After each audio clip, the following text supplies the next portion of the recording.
Labas vakaras. Po šio Toastmasters susitikimo aš tikrai pagalvosiu, galbūt aš ir šoksiu su šake prieš traukinį. Pažiūrėsim, kas gausis. Gaila, apie tai nepagalvojau anksčiau, būčiau paieškojęs informacijos internete. Kas būna žmonėm, kurie šoka su šake prieš traukinį. Šį kartą nekalbėsiu apie tai, ko skiriasi vaikinai nuo merginų. Šį kartą nekalbėsiu apie tai, koks yra žmonių įkvėpimas. Ar šitos merginos, tiesa, kad mano įkvėpimui netrukdytų, gal mes ją uždarykim. Šį kartą aš kalbėsiu apie labai precizišką temą. Kur yra mūsų žodis? Čia žodis. Tada įpratė, kad žodis čia, dabar čia. Gerai. Kaip jūs galvojate, kas valdo mūsų gyvenimą?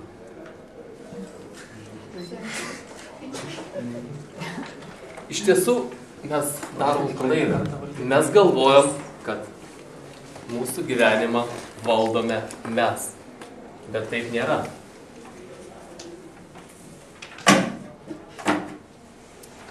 Kas galvoja, kad jūs patys valdot gyvenimą? O, šaunuoliai. Kas galvoja kitaip?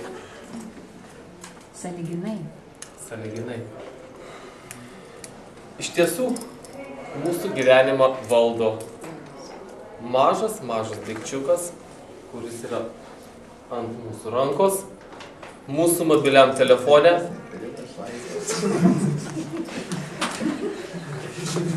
Arba štai kabo ant sienos. Ir jeigu mes staiga pasižiūrim, kad jis nesutampa, pas mus atsiranda nerimas. Mes kažką tai netaip darom.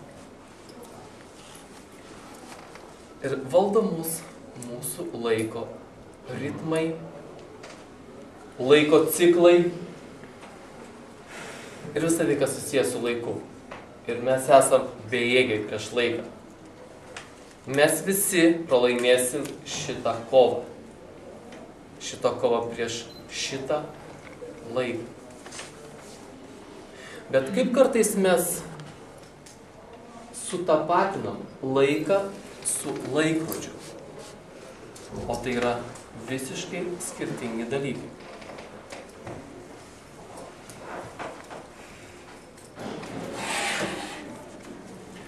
Buvo atlikti tyrimai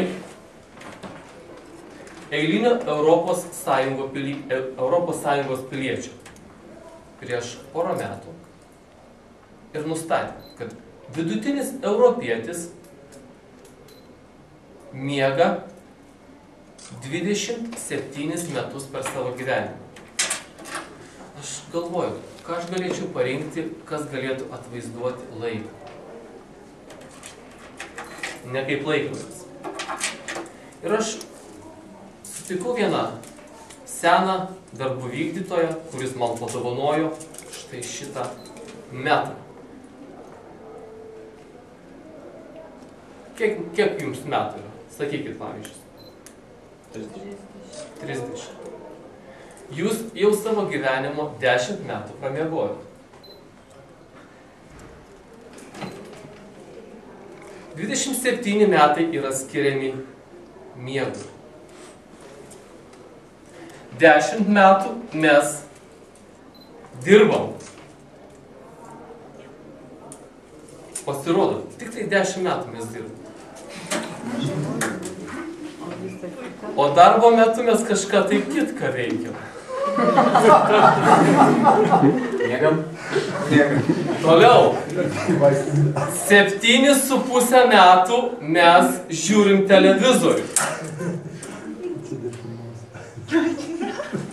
Tai čia yra atlikti Europos komisijos tyrimai. Tačiau Jungtinėse Amerikos valstijose eilinis vidutinis pilietis televizorių žiūri 19,5 metų. Šaunuoliai. Iš tiesų. 5,5 metų mes valgom, mėgojamės maistu.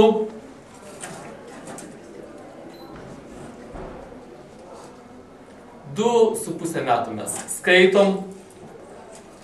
Pasirodo, tik tai 2,5 metų mes praleidžiam iš vis mokykloje.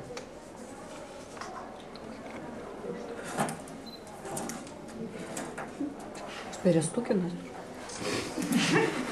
Tik tai 1,5 metų mes užsiminėjom seksu.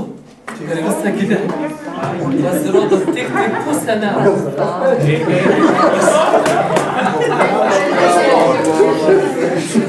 Tačiau atlikus tyrimus ir vis daugiau ir daugiau medicinos institutai, kurie stebi žmonės, kad tai sumažėjo iki 2 mėnesių ir netgi 1,5 mėnesio.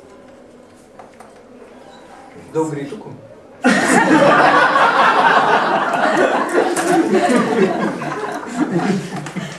Tai ką mes veikiam tos 27 metus per savo gyvenimą?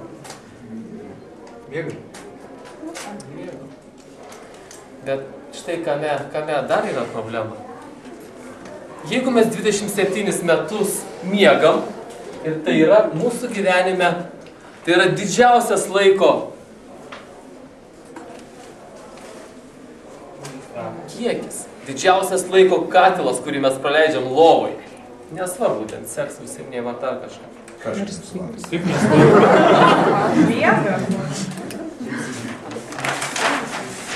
Tačiau, kame slypi paslaptis?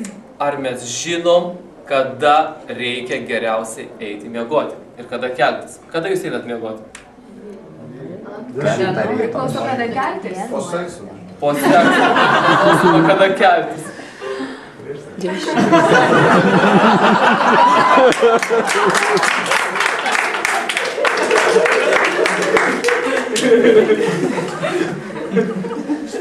Čia yra laikrodis.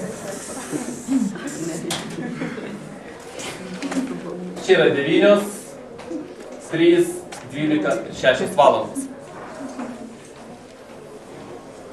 Mes vadovaujamės štai šituo laikrodžiu. Bet mes nesivadovaujam galingiausiais visatos laikrodžiais. Tai yra Saulė ir Mėnulis. Tai yra patys didžiausi laikrodžiai, kurie yra mūsų gyvenime. Mes ką tik prasukom laiką, tačiau nežinom, kada geriausia eiti gultis ir kada geriausia eiti keltis. Geriausia eiti gultis, aš jums išduosiu paslaptį. Mūsų protas miega nuo 10 iki 1 valandos nakties. Jeigu mes, ir paskutinis sakinys, jeigu mes einame miegoti tuo laiku, mes galime laisvai atsikelti 5 arba 4 valandą. Dabar jeigu mūsų gyvenimas yra vidutiniškai 80 metų, 27 metus mes pramiegam, dirbam 10 metų ir taip toliau. Ir yra niuansas, ir mes nežinom, kada baigsis mūsų gyvenimas. Oh,